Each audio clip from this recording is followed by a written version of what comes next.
Thank you, Yannick, for the introduction. So I'm here with my co-author, Carolina Alves. So our paper is Economics as a Socially Relevant Discipline, uncovering Barbara Wootton's contributions to the methodology of economics. So in our paper, we're going to discuss a little bit who was Barbara Wootton. So in this paper, we're actually building this bridge between what we call the her story of economic thought. So it's not the his, but the her story of economic thought and the methodology of economics. And we're exploring the contributions of Barbara Wootton in this paper, but more specifically, we're trying to build a bridge and to understand how we can take her methodological interventions that she wrote in the end of the 1930s and how we can use some of the archive research that we've done to understand Barbara Wootton's interpretations of the building of social policy and the welfare state in the UK to try to understand what this means for economic methodology and more broadly what this means for the state of economic theory and policy.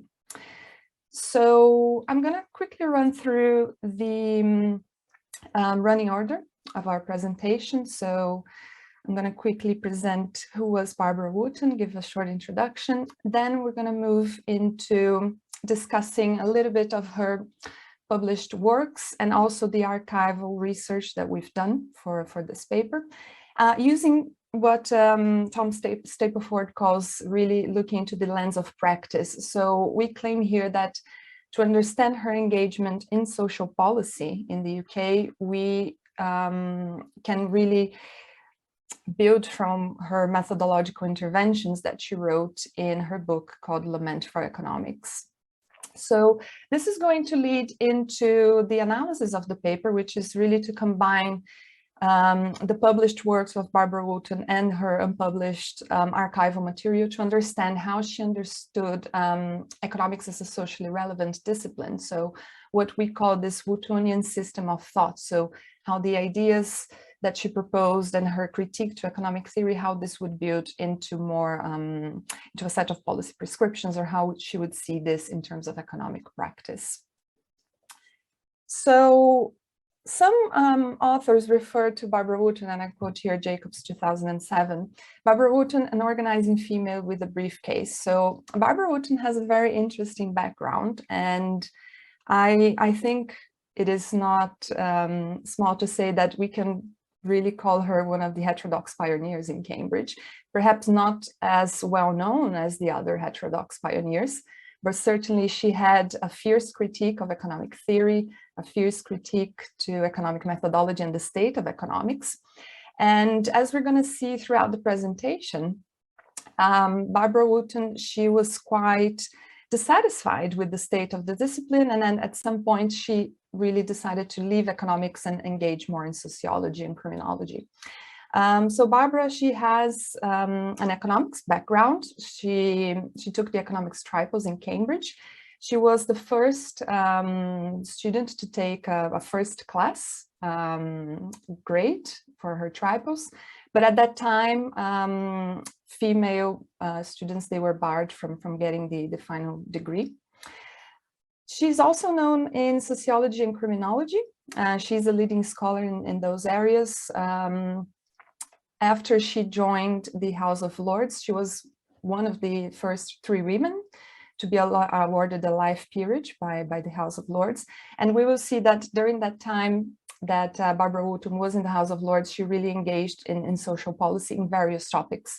So in youth policies, in regulation of drugs, juvenile criminals, and many issues relating to social policy more and more generally. So she really had a distinctive role in the making of British social policy after the Second World War until the 1980s.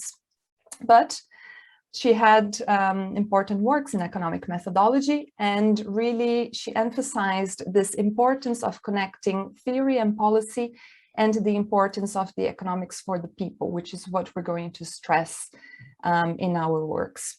So I'm going to hand over to my colleague Carolina, so she will discuss Barbara Wootton's economic methodology and her interventions. And then we're going to follow with the analysis of our paper. Thank you, Danielle, and thank you, Yannick, for the introduction as well. So yeah, so as Danielle was explaining, we are looking into both archives, but also published works from Barbara Wootton. And particularly, we are looking into Wootton's Lament for Economics, which is, the book where she actually is the first book where she's discussing methodology. And it's interesting, this book comes at the end of the 1930s and is basically a response or a critique to Robin's essay that came early in that decade. So the 1930s is a very interesting decade for economics. So straight after when Robin's essay came up, we then have, of course, that happens in the background of the Great Depression, which, as we know, is one of the deepest point of the worst depression, ever encountered by capitalism on the capitalism world, although we had other crises after that. But then after that, we'll have the Second World War. And together with these historical events, we have economics as a discipline going through the Keynesian revolution. We have the rise of econometric movement. And then we see from the 1930s to the 1950s is that period where economists, they start understanding themselves more and more as a modeler. So that's the context of the 1930s. And it's a very interesting decade in terms of how economic methodology was widely discussed. And a lot of the discussion actually was around, of course, Robin's book.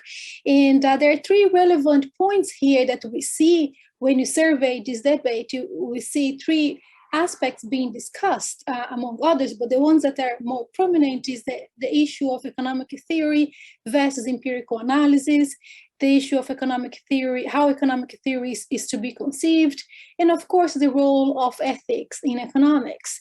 And Wootton is part of that debate. And in here, I just want to do a very quick observation, because when you survey that literature, you just we come across the usual suspects in terms of male scholars discussing economic methodology, from Frank Knight to Maurice Dobb, Parson, Roy Harrod.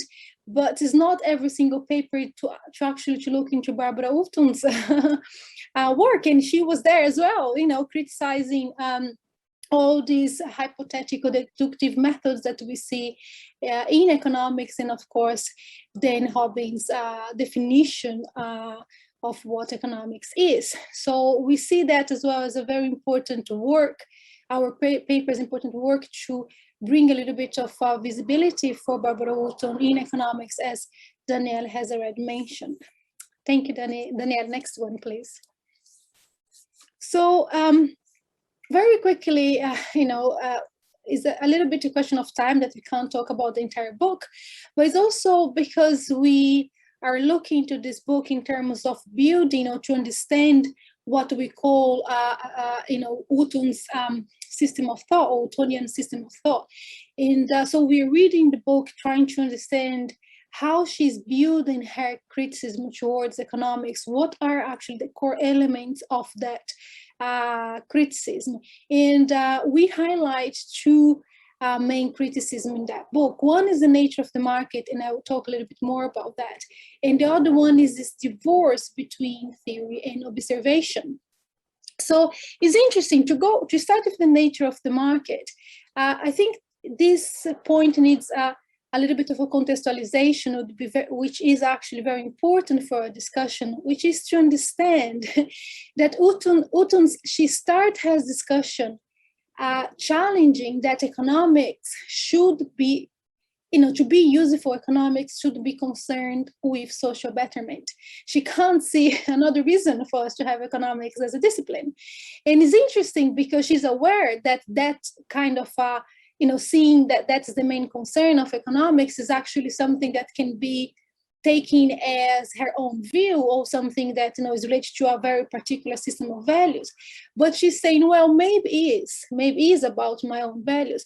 But she then go and argues, I can't see that a study of economics should not be, and here quote her, undertaken in a spirit of indifference to its practical utility as a mean of improving condition of human lives. So this is a very interesting point, because it sounds very superficial, not superficial, but it sounds very obvious. And when you talk to every single economist, probably at the time of Wootton, but even now, no one would deny that economics, I want to improve society. But this starting point for Wootton is to say, well, if that's the starting point, what can be said about the tools we are using to then achieve that, which is the question of methodology that she's pushing. Can our methods, our tools actually be able to allow us to do that? And that's where she discusses the nature of the market, because she's questioning why we're focusing on a word that doesn't exist, which you think is just by convention, by the way.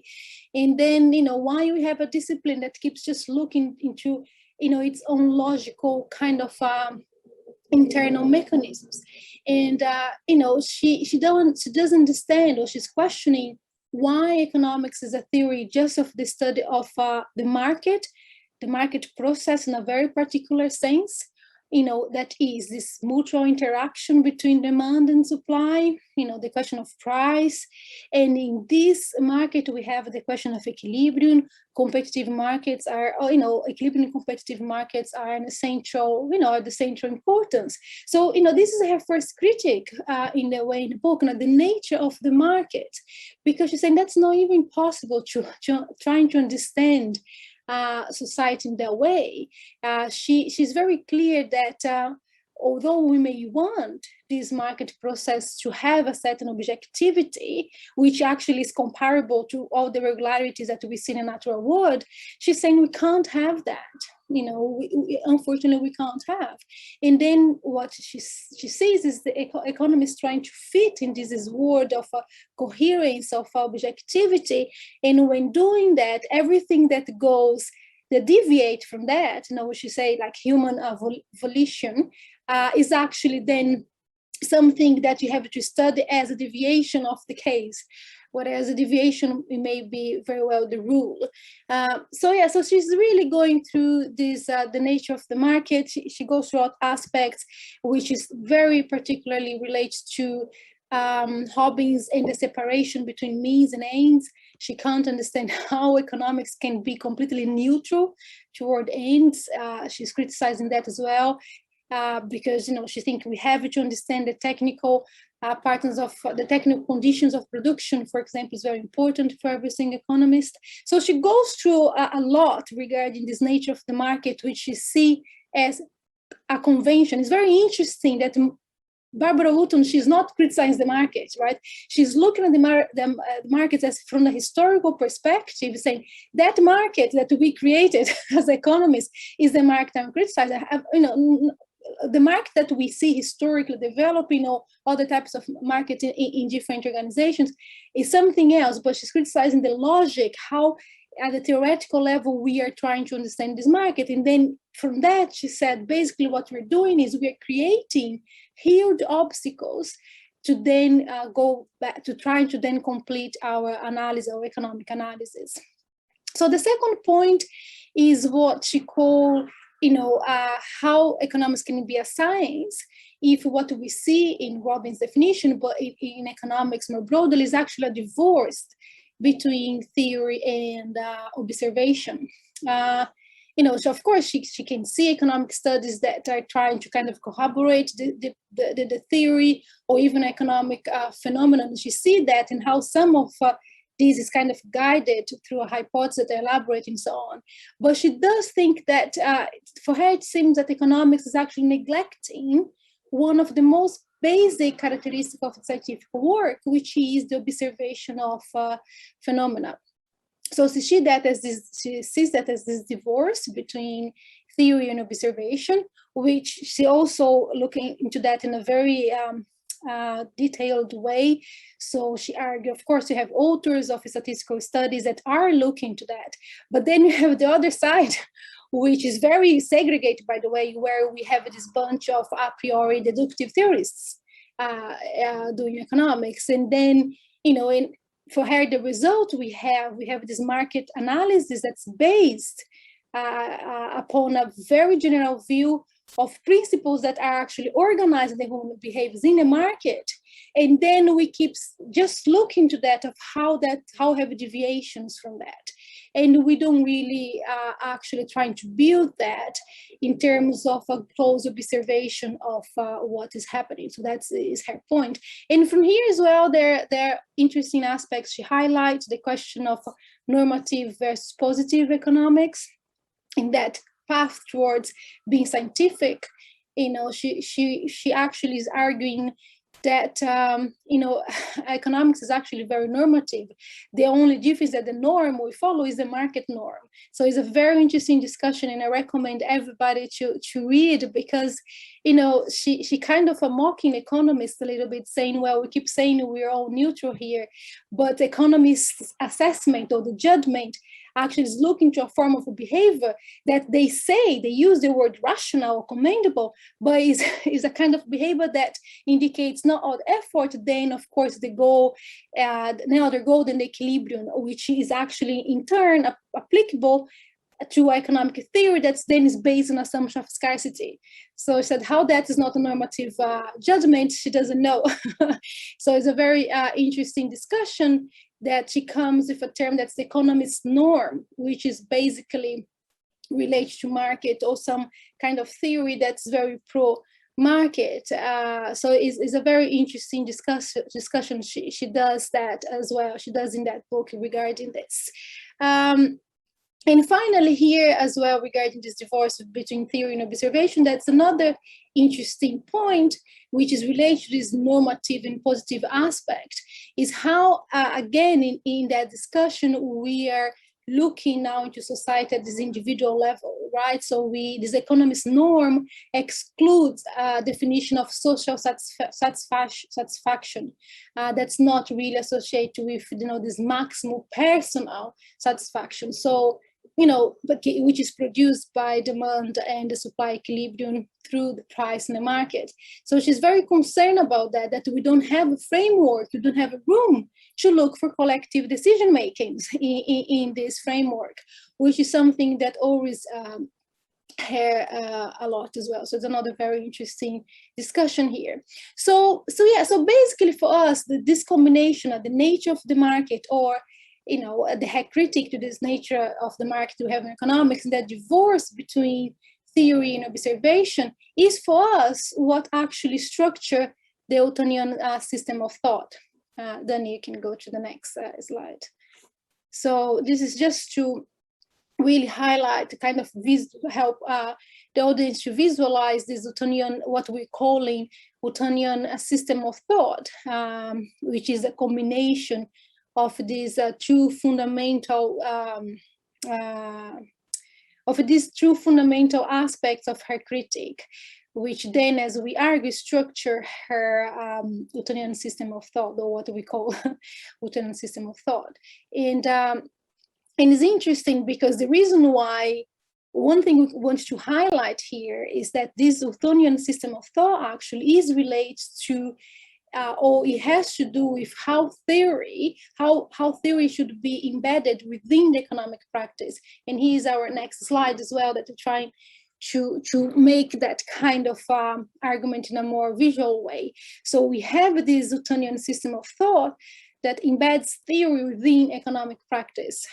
So that's her, at least our reading for her Wootton's Lament of Economics. In a way, we organize it based also on the archive work that we did, is to understand this Wootonian system of thought basically as this theory within economic practice. So this is how we are building her Wootonian system of thought. And it's interesting because it's through this system that is actually a little bit easier to understand her critique to economics. So Dani, if you go please to the next slides, we can see that it's through these two aspects where we see how she then will criticize or explore, this contradiction between theory and practice, how she will criticize the bias towards a market analysis that we have in economics, how she will criticize this normative versus a positive aspect that we have in this market equilibrium analysis, and finally, how she will as Danielle said before, how she will present a very fierce critique regarding how economics has moved away from what for her should be the primary role of economics, which is to provide social betterment to society. So this is basically our reading of her for the Wootton's lament for economics. And before we go back to Danielle's presentation, we would like to make 3 observations that we think that's very important regarding economics, not just at the time of Wootton's, when she was writing the Lament for Economics, but it's very actually kind of echoes many of the discussions we are having right now. So one thing that we found in the book that's very interesting, that reminds us from the 2007 and 8 financial crisis, is how what Wootton is highlighting is there is like economics is no use, is intelligible to plain man. Economists, they can agree among themselves. Economists ignore reality. So when we start reading that book, we thought, well, that's from 1930s, but it sounds so familiar. So another point we found very interesting, and it has to do, she doesn't expand much on that discussion, but it has to do with something that is being very fashionable in economics and in academia right now, which is to discuss the question of decolonization and the overwhelming dominance of Western ideas and principles in the discipline of economics. So Wootton has, several moments in her book, you can see she is criticizing capitalism, and she very often she calls it a Western capitalism, and she contextualizes the economic theory of how the state of economic theory of being realistic and different to its practical utility, or to improve living conditions. And together with that, she's adding that is a framework is economic theory that's apologetic to a system that is justifying Western capitalism, which she has a very strong and blunt position regarding her criticism towards capitalism, which we can see in the book as well. And finally, another point very interesting here is, as I mentioned before, the Lament of Economics is written in the 1930s, and I gave you a little bit of context of how that was important, how it was a very interesting time for economics and the discussion of methodology in economics, but not only, it's also, as I mentioned, the period after the Great Depression, and then the Second War just about happening at the end of the 1930s. And it's interesting that the Lament comes in that moment, and with this need of bringing together economics, theory, and practice. And as we see with Danielle's presentation, she would translate all this in this creation of the welfare state, that she will be deeply involved. And that also echoes what we are going through with contemporary crisis, and how we need the need we have for practical solutions, like now during the pandemic, and how perhaps is also an important moment to look into the state of the discipline and question this aspect as well, in a way Barbara Wootton was questioning in the 1930s. So yeah, so that's for now, that's all from me. Danielle, back to you. Thanks, Carolina. So building on Wootton's methodological interventions, so the archival research that we've done, which focused more on Wootton's unpublished works, and they referred to her policy interventions, we could really see this bridge between her methodological criticisms and how we can think about implementing this in practice. So after the publication of Lament, so if we look at the order of events with this chronological perspective, so The book, as no surprise, it was very ahead of her time. The book, as no surprise, received quite of a negative comments and negative book reviews, especially in the Economic Journal by other economists. So notably, there is a book review of Wootton's Lament by Harrod, who mentions that Wootton's project is very unappetizing and very unhelpful to the development of the discipline. And we can see that after the publication of Lament and the negative reception of Wootton's work, her contributions to methodology in the more pure sense, they disappear completely in the 1940s. So this coincides with Wootton's move towards social policy and planning.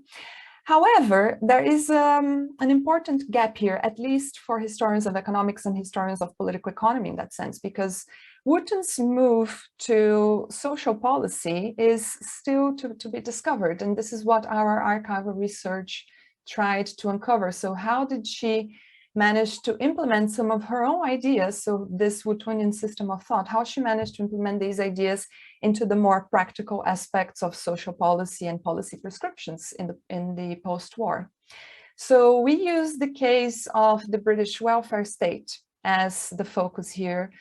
A few reasons why that was the case. So this helps us to understand Wootton's view of how economics should be and how economics should be this socially relevant science. And we could also see her policy prescriptions being drawn from her discussions on the welfare state. There's also an important aspect, which is very contextual, and it relates to the role of William Beveridge. So William Beveridge, known as the founder of the British welfare state in 1942. So he led a committee that was looking into reforming social policy in the United Kingdom during the Second World War. And he was responsible for this shift that many call the universalist approach. So it is welfare for all. One of the things that we see in the discussion of that time is that there is a big change on how we see social policy and how we see state support. So the idea of poverty, and we could also relate to what we see now with the pandemic, is that poverty can affect everybody. So that's why we need a comprehensive system that is universal, applicable to all. And one of Beveridge's most famous proposals is that we have a flat rate contribution. In the UK, this is known as the National Insurance System. So after the publication of the Beveridge report, so which formally launched the welfare state system in the UK.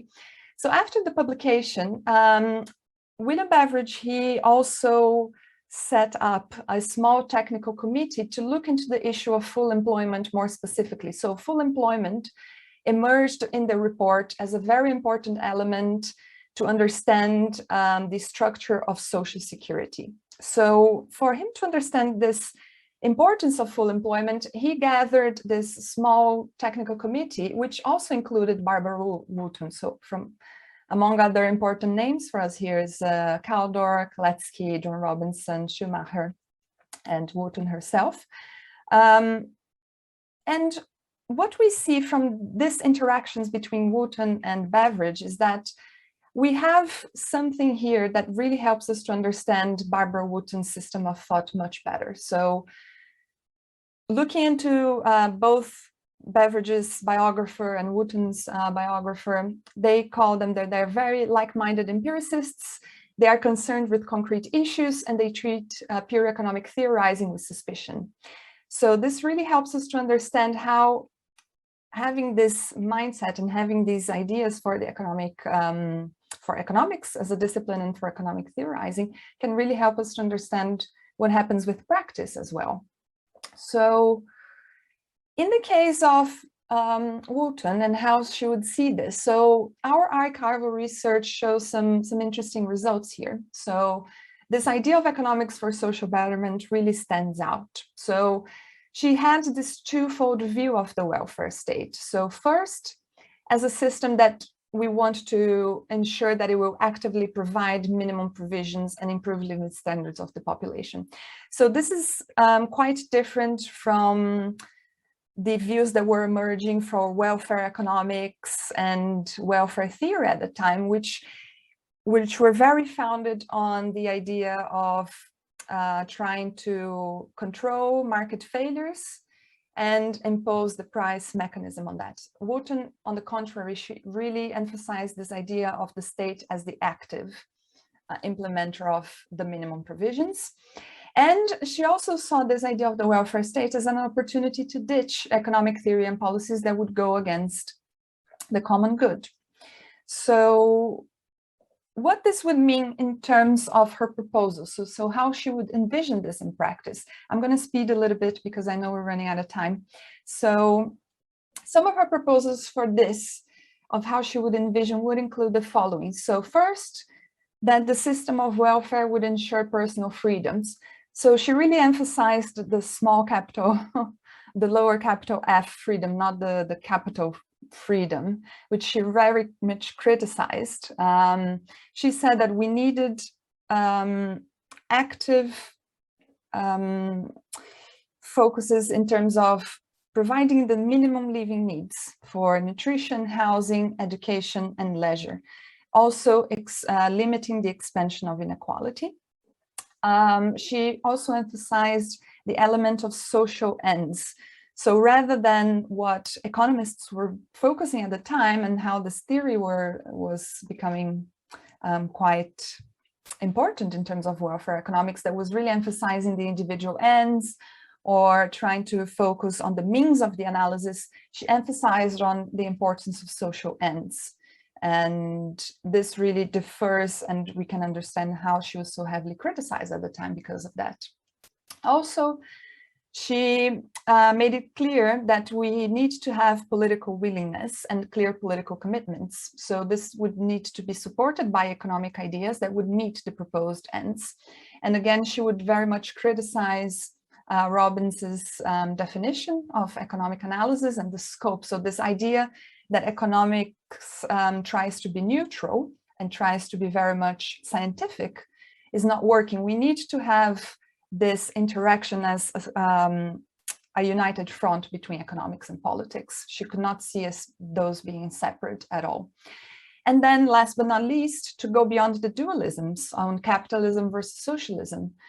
And also this comes from her view on economic planning, which is to try to go against this hostility towards the planned economy.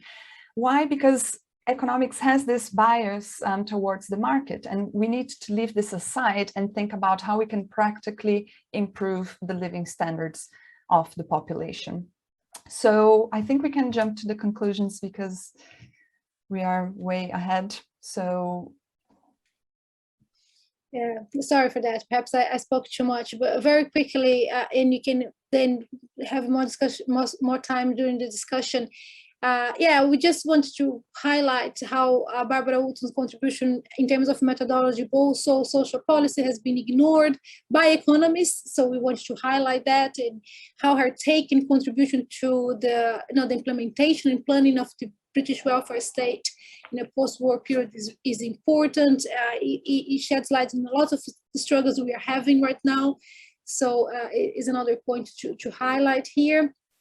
Barbara Wootton, she really sees, the role of the economist in a very different way, as you mentioned before.